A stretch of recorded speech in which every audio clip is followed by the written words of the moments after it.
এমন একটি ভূখণ্ড যার উপর শত শত বছর ধরে এমন এক বাদশাহ রাজত্ব করে আসছিল যে কেবল সিংহাসনের নয় বরং স্বয়ং খোদা হওয়ার দাবি করত। সে বলতো, আমি তোমাদের সবচেয়ে বড় রব, যার জন্য মানুষ মাটিতে নয় বরং সেজদায় পড়ে চলত। আর তারপর এমন এক রাত এলো যখন এক স্বপ্ন সেই বাদশার রাতের ঘুম কেড়ে নিল। আর যখন মৃত্যু তার সামনে এসে দাঁড়ালো, তখন সে এক ফোঁটা পানিরও মোকাবিলা করতে পারল না। আল্লাহ তার শরীরকে মাটিতে দাফন হওয়া থেকেও আটকে দিলেন, আর কিয়ামত পর্যন্ত তাকে চরম এক শিক্ষণীয় নিদর্শনে পরিণত করলেন। মিশর সেই যুগের সবচেয়ে ক্ষমতাভর দেশ। নীল নদের তীরে গড়ে ওঠা এমন এক শহর যেখানে ফসলগুলো যেন সোনা ফলাত। বাজারগুলো ছিল কানায় কানায় পূর্ণ। তাদের রাজপ্রাসাদগুলো কেবল পাথর দিয়ে নয় বরং অহংকার দিয়ে তৈরি ছিল। আর এসব কিছুর মাঝে ছিল একজন ব্যক্তি, ফেরাউন। তার নির্দেশ শুধু কোনো আইন ছিল না, সেটা ছিল আকীদা, বিশ্বাস। মানুষ শুধু তার কথা মানতই না, বরং তার কথার উপর ঈমান রাখত। সে বলতো, আমি তোমাদের সবচেয়ে বড় রব। আর পুরো মিশর তখন নীরব থাকত। কিন্তু এই মিশরেই এমন এক জাতি ছিল যারা কোনো আলো দেখতে পেত না, বনি ইসরায়েল। তাদের ঘর আলাদা, পোশাক আলাদা, তাদের জীবনযাপন আলাদা। তাদেরকে বানানো হয়েছিল দাস। তাদের পুরুষরা সকাল থেকে সন্ধে পর্যন্ত ভারী পাথর তুলত, প্রাসাদ বানাত, আর রাতে ক্লান্ত হয়ে মাটিতে লুটিয়ে পড়ত। তাদের নারীদের শুধু জীবিত রাখা হতো, যাতে এই দাসত্বের শৃঙ্খল চলতেই থাকে। ফেরাউন ইচ্ছে করেই এই জাতিকে দুর্বল করে রেখেছিল, কারণ যে জাতি দুর্বল থাকে তারা কখনো সিংহাসন টলাতে পারে না। কিন্তু তাফসির ইবনে কাসির অনুযায়ী এক রাতে ফেরাউন এক ভয়ানক স্বপ্ন দেখল। সে দেখল বাইতুল মুকাদ্দাস থেকে একটি আগুন ধেয়ে আসছে, যা মিশরীয়দের সমস্ত ঘরবাড়ি জ্বালিয়ে দিচ্ছে, কিন্তু বনি ইসরায়েলের ঘরগুলো একদম নিরাপদ। ফেরাউন ঘাবড়ে গিয়ে জেগে উঠল। জীবনে প্রথমবারের মতো সে নিজেকে দুর্বল অনুভব করল। সেই রাতেই সমস্ত জ্যোতিষী আর গণক রাজদরবারে ডাক পেল। স্বপ্ন শোনানো হলো, আর তারপর তারা এমন এক কথা বলল যা ইতিহাস বদলে দেয়। তারা বলল, বনি ইসরায়েলের মাঝে এমন এক ছেলে জন্ম নেবে যে তোমার সাম্রাজ্যের পতনের কারণ হবে। এখান থেকেই ফেরাউনের অহংকার এক ভয়ানক রূপ নিল। যখন মনে ভয় ঢুকে যায় তখন মানুষের বুদ্ধি লোপ পায়, আর যখন বুদ্ধি লোপ পায় তখন জন্ম নেয় চরম জুলুম। ফেরাউন নির্দেশ দিল, বনি ইসরায়েলের ঘরে জন্ম নেওয়া প্রতিটি নতুন ছেলে সন্তানকে হত্যা করো। শহরের পর শহরে তলোয়ার চলতে লাগল, মায়ের কোল খালি হতে লাগল, হাজারো মাসুম শিশুর জান কেড়ে নেওয়া হলো। এই চরম জুলমের যুগেই জন্ম নিলেন হজরত মুসা আলাইহিসসালাম। তার মা প্রতি মুহূর্তে ভয়ে কাঁপতেন। তখন আল্লাহ তাকে নির্দেশ দিলেন, একে দুধ পান করাও, আর যখন বিপদের আশঙ্কা করবে তখন একে নদীতে ভাসিয়ে দিও। ভয় পেও না, আমরা একে তোমার কাছেই ফিরিয়ে দেব। তফসির অনুযায়ী সেই মা চরম গোপনীয়তায় মুসা আলাইহিসসালামের জন্য একটি কাঠের সিন্দুক তৈরি করলেন এবং তাকে নদীতে ভাসিয়ে দিলেন। নদী বয়ে চলছিল, আর সেই ঢেউয়ের ওপর ভাসছিল ছোট্ট একটি সিন্দুক। অবশেষে সেই সিন্দুক গিয়ে পৌঁছল স্বয়ং ফেরাউনের রাজপ্রাসাদের ঘাটে। ফেরাউনের স্ত্রী হজরত আসিয়া যখন সিন্দুকটি দেখলেন তখন সেটি খোলানো হলো, আর যেই মুহূর্তে তার নজর সেই ফুটফুটি শিশুটির ওপর পড়ল, আল্লাহ তার অন্তরে শিশুটির প্রতি এক মায়া ও রহমত ঢেলে দিলেন। তিনি সাথে সাথে বললেন, একে হত্যা করো না, হয়তো সে আমাদের উপকারে আসবে, অথবা আমরা তাকে ছেলে হিসাবে গ্রহণ করে নেব। ফেরাউন সেই বাচ্চাকে দেখল, একই জাতির বাচ্চা, যে জাতিকে সে দুনিয়া থেকে নিশ্চিহ্ন করতে চাইছিল। কিন্তু তার অহংকার বলে উঠল, এই ছোট্ট বাচ্চা আমার কী বা ক্ষতি করতে পারবে। আর এভাবেই ফেরাউনের পতনের সময় শুরু হয়ে গেল। মুসা আলাইহিসসালাম অন্য কোনো নারীর বুকের দুধ পান করতে পারছিলেন না।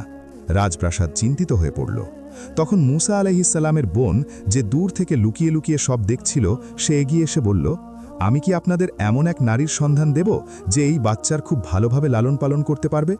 আর এভাবেই যে মা তার সন্তানকে নদীতে ভাসিয়ে দিয়েছিলেন, আল্লাহ তাকে চরম সম্মানের সাথে রাজপ্রাসাদে ফিরিয়ে দিলেন। সময় গড়িয়ে যেতে লাগল। মুসা আলাইহিসসালাম যুবক হলেন। আল্লাহ বলেন, আর যখন সে তার পূর্ণ শক্তি ও যৌবনে পৌঁছালো, আমরা তাকে প্রজ্ঞা ও জ্ঞান দান করলাম। একদিন মুসা আলাইহিসসালাম শহরের বাজারে এলেন। দেখলেন দুজন মানুষ লড়াই করছে, একজন বনি ইসরায়েলের এবং অন্যজন মিশরীয়। বনি ইসরায়েলের লোকটি চিৎকার করে বলল, আমাকে সাহায্য করো। সেই ডাক সোজা মুসা আলাইহিসসালামের অন্তরে গিয়ে লাগল। তিনি এগিয়ে গিয়ে সেই মিশরীয়কে একমাত্র ঘুষি মারলেন। লোকটি মাটিতে লুটিয়ে পড়ল, আর কখনো উঠল না। মুসা আলাইহিসসালাম বুঝতে পারলেন এটা ভুলবশত হত্যা হয়ে গেছে। তিনি আল্লাহর কাছে ক্ষমা চাইলেন, আর আল্লাহ তাকে ক্ষমাও করে দিলেন। কিন্তু মিশরবাসী তাকে ক্ষমা করল না। শহরে আগুন জ্বলে উঠল, দরবারে হুইচই, ফেরাউনের চেহারা রাগে লাল হয়ে গেল। নির্দেশ জারি হল, মুসাকে হত্যা করো। শহরের অন্য প্রান্ত থেকে এক ব্যক্তি দৌড়ে এসে মুসা আলাইহিসসালামকে বলল, হে মুসা, শহরের সর্দাররা তোমাকে হত্যা করার ষড়যন্ত্র করছে, তুমি এখনই এখান থেকে বেরিয়ে যাও। মুসা আলাইহিসসালাম পেছন ফিরে তাকালেন না। না কোনো সম্পদ, না কোনো অস্ত্র, সাথে ছিল শুধু আল্লাহর ওপর অগাধ বিশ্বাস। ভয় আর আশার মাঝে তিনি শহর ছাড়লেন। খাঁ খাঁ মরুভূমি, প্রচণ্ড রোদ, ক্ষুধা আর তৃষ্ণা। মুসা আলাইহিসসালাম শুধু একটি দোয়াই করলেন, হে আমার রব, তুমি আমার দিকে যে কল্যাণী নাজিল করবে, আমি তারই ভিখারি। অবশেষে মুসা আলাইহিসসালাম মাদিয়ান শহরে পৌঁছলেন। শহরের বাইরে একটি কুয়ো, যেখানে পুরুষরা তাদের পশুদের পানি পান করাচ্ছিল, আর কিছুটা দূরে দুটি মেয়ে নীরবে দাঁড়িয়েছিল। মুসা আলাইহিসসালাম জিজ্ঞাসা করলেন, তোমরা কুয়ো থেকে পানি নিচ্ছ না কেন? তারা বলল, আমরা অপেক্ষা করছি যতক্ষণ না পুরুষরা চলে যায়, আর আমাদের বাবা অনেক বৃদ্ধ। মুসা আলাইহিসসালাম একা এগিয়ে গেলেন, তাদের পশুদের পানি পান করালেন, এবং সেখান থেকে সরে গিয়ে একটি গাছের ছায়ায় বসে পড়লেন। কিছুক্ষণ পর একটি মেয়ে লাজুক পায়ে তার কাছে এসে বলল, আমার বাবা আপনাকে ডাকছেন, যেন আপনি যে সাহায্য করেছেন তার পারিশ্রমিক দিতে পারেন। সেই বৃদ্ধ ছিলেন হযরত শুআইব আলাইহিসসালাম। তাফসীরবিদরা বলেন, মুসা আলাইহিসসালাম তাকে নিজের পুরো ঘটনা খুলে বলেন। শুআইব আলাইহিসসালাম বললেন, ভয় পেও না, এখন তুমি জালিমদের হাত থেকে নিরাপদ। শুআইব আলাইহিসসালামের মেয়ে তাকে বলল, বাবা, আপনি তাকে কাজে রেখে দিন, কারণ সে শক্তিশালী এবং বিশ্বস্ত। তখন শুআইব আলাইহিসসালাম বললেন, আমি আমার এক মেয়ের বিয়ে তোমার সাথে দিতে চাই, এই শর্তে যে তুমি 8 বছর আমার এখানে কাজ করবে, আর যদি 10 বছর পূর্ণ করো তবে সেটা তোমার ইচ্ছা। মুসা আলাইহিসসালাম তা কবুল করে নিলেন। এই 10 বছর কোনো সাধারণ সময় ছিল না। ছাগল চড়ানো, একাকিত্ব, ধৈর্য এবং রহমত। মিশরের সেই শাহজাদা এখন একজন মেষ পালক, আর আল্লাহ এখান থেকেই তাকে নবী হিসেবে গড়ে তুলছিলেন। যখন 10 বছর পূর্ণ হলো, মুসা আলাইহিসসালাম তার স্ত্রীকে নিয়ে মিশরের দিকে রওনা হলেন। রাতের বেলা প্রচণ্ড শীত, মরুভূমি। হঠাৎ মুসা আলাইহিসসালাম দূরের তুর পাহাড়ের ওপর একটি আলো দেখতে পেলেন। স্ত্রীকে বললেন, তুমি এখানেই থাকো, আমি একটি আগুন দেখতে পাচ্ছি, হয়তো কোনো পথ পাবো বা কিছু আগুন নিয়ে আসতে পারবো। কিন্তু সেটা কোনো সাধারণ আগুন ছিল না। মুসা আলাইহিসসালাম যখন কাছে গেলেন, এক গায়েবী আওয়াজ এলো, হে মুসা, আমিই তোমার রব, তোমার জুতো খুলে ফেলো, তুমি পবিত্র উপত্যকা তুয়াতে রয়েছ, আমি তোমাকে নির্বাচিত করেছি। আল্লাহ তাকে নির্দেশ দিলেন, ফেরাউনের কাছে যাও, সে চরম সীমা লঙ্ঘন করেছে, তোমার লাঠি একটি নিদর্শন, আর আমি এতে এক বিশেষ শক্তি দিয়েছি। মুসা আলাইহিসসালাম বললেন, হে আমার রব, আমার জড়তা দূর করে দাও, আর আমার ভাই হারুনকে আমার সাহায্যকারী বানিয়ে দাও। আল্লাহ বললেন, তোমার দোয়া কবুল করা হলো।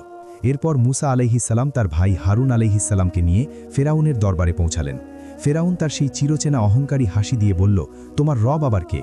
মুসা আলাইহিসসালাম জবাব দিলেন, আমার রব তিনিই, যিনি জীবন দেন এবং মৃত্যু দেন। ফেরাউন রাগে ফুঁসে উঠে বলল, তুমি আমার সাথে খেলছো, প্রমাণ করে দেখাও। মিশরের সবচেয়ে বড় জাদুকরদের ডাকা হলো।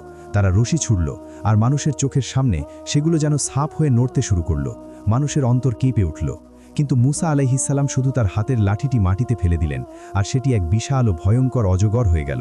সেই অজগর জাদুকরদের বানানো সব নকল সাপ গিলে খেল। জাদুকরেরা বুঝতে পারল, এটা কোনো জাদু নয়, এটা স্বয়ং আল্লাহর কুদরত। তারা সবাই সেজদায় লুটিয়ে পড়ল। ফেরাউনের অহংকারে চরম আঘাত লাগল। সে চিৎকার করে বলল, এসব মিথ্যা, আমার রব শুধুই আমি। কুরআনে বলা হয়েছে, এরপর সে আরও জুলুম করতে শুরু করল, আর তারপর আল্লাহ তার আযাব পাঠানো শুরু করলেন।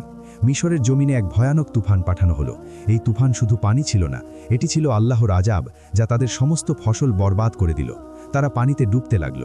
তুফান থামার পর যখন তারা ভাবল সব ঠিক হয়ে গেছে, তখন এলো পঙ্গপালের আযাব, যা জমিনের প্রতিটি সবুজ পাতাকে খেয়ে সাবার করে দিল। এরপর এলো উকুনের আযাব, তারপর প্রতিটি ঘর, রাস্তা, খাবার ব্যাঙে ভরে গেল। আর পঞ্চম আযাব, মিশরের সমস্ত পানি রক্তে পরিণত হলো। মাছগুলো মরে ভেসে উঠল, পানিতে পচা গন্ধ। ফেরাউন গোসল করতে নামল, আর পানি রক্ত হয়ে গেল। সে চিৎকার করে উঠল, এসব মুসার জাদু। একের পর এক আযাব আসার পরও ফেরাউনের অহংকার কমল না। অবশেষে আল্লাহ মুসা আলাইহিসসালামকে নির্দেশ দিলেন, রাতের আধারে বনি ইসরাইলকে নিয়ে মিশর ছেড়ে বেরিয়ে পড়তে। তারা নিঃশব্দে নিজেদের ঘর, জীবন আর ফেরাউনের অহংকার পেছনে ফেলে এগিয়ে চলল। কিন্তু সকালে যখন ফেরাউন দেখল মিশর ফাঁকা, তার অহংকার আবার জেগে উঠল। সে তার বিশাল সেনাবাহিনী নিয়ে তাদের পিছু নিল। বনি ইসরাইল যখন লোহিত সাগরের তীরে পৌঁছালো, সামনে বিশাল ও গভীর সমুদ্র, আর পেছনে ধেয়ে আসা মৃত্যুর লস্কর। বনি ইসরায়েলের লোকেরা ভয়ে চিৎকার করে উঠল, আমরা তো ফেসে গেলাম, এই ভয়ানক পানি আমাদের মৃত্যুর জন্য অপেক্ষা করছে। কিন্তু মুসা আলাইহিসসালাম শান্ত কণ্ঠে বললেন, কখনোই নয়, আমার রব আমার সাথে আছেন, তিনি আমাকে পথ দেখাবেন। আল্লাহর নির্দেশে মুসা আলাইহিসসালাম তার লাঠি দিয়ে সাগরের পানিতে আঘাত করলেন। পানি দুই ভাগে বিভক্ত হয়ে গেল। সাগরের মাঝখানে বিশাল দেওয়ালের মতো পানি দাঁড়িয়ে রইল, আর মাঝ দিয়ে তৈরি হলো এক শুকনো রাস্তা। বনি ইসরায়েল সেই রাস্তা দিয়ে হাঁটতে শুরু করল। যখন ফেরাউন তার বিশাল সেনাবাহিনী নিয়ে সেখানে পৌঁছালো, সেই অলৌকিক দৃশ্য দেখেও অহংকারে অন্ধ হয়ে বলল, আমরাও পার হতে পারব, আমাকে কেউ আটকাতে পারবে না। সে তার ঘোড়া নিয়ে সাগরের সেই রাস্তায় নেমে পড়ল। কিন্তু যখন বনি ইসরায়েলের শেষ মানুষটি নিরাপদে ওপারে পৌঁছে গেল, তখন আল্লাহর নির্দেশ এলো, সাগরকে আবার মিলিয়ে দাও। মুহূর্তের মধ্যে পানির সেই বিশাল দুই দেওয়াল হুড়মুড় করে ভেঙে পড়ল ফেরাউন এবং তার বিশাল সেনাবাহিনীর ওপর। যে ফেরাউন নিজেকে খোদা দাবি করত, আজ সে এক ফোঁটা পানির সামনে কতটা অসহায়। মৃত্যুর ঠিক আগ মুহূর্তে যখন পানি তাকে গ্রাস করছিল, ফেরাউন চিৎকার করে বলল, আমি ঈমান আনলাম সেই রবের ওপর, যার ওপর বনি ইসরায়েল ঈমান এনেছে। কিন্তু তখন অনেক দেরি হয়ে গেছে। মৃত্যুর সামনের এই ঈমান আর কবুল হলো না। আল্লাহ বললেন, আজ আমি তোমার শরীরকে রক্ষা করব, যেন তুমি পরবর্তী প্রজন্মের জন্য এক দৃষ্টান্ত হয়ে থাকো। এই ঘটনা আমাদের শেখায়, দুনিয়ার সবচেয়ে বড় ক্ষমতা আর অহংকারও মৃত্যুর কাছে কতটা অসহায়। গল্পের শেষ অংশে স্মরণ করা হয়েছে হজরত আসিয়া রাদিয়াল্লাহু আনহাকে, যিনি ছিলেন ফেরাউনের স্ত্রী, যিনি আল্লাহর ওপর ঈমান এনেছিলেন এবং রাজপ্রাসাদের আরাম আয়েশ ছেড়ে আল্লাহর কাছে জান্নাতের ঘর চেয়েছিলেন। আল্লাহ তাকে জান্নাতের সুসংবাদ দিয়েছেন। যদি এই ঘটনাটি আপনার হৃদয়কে নাড়া দিয়ে থাকে, তাহলে ভিডিওটি বেশি বেশি লাইক ও শেয়ার করুন, আর কমেন্টে অবশ্যই আল্লাহু আকবার লিখতে ভুলবেন না। চ্যানেলটি সাবস্ক্রাইব করে আমাদের পাশেই থাকুন। ধন্যবাদ।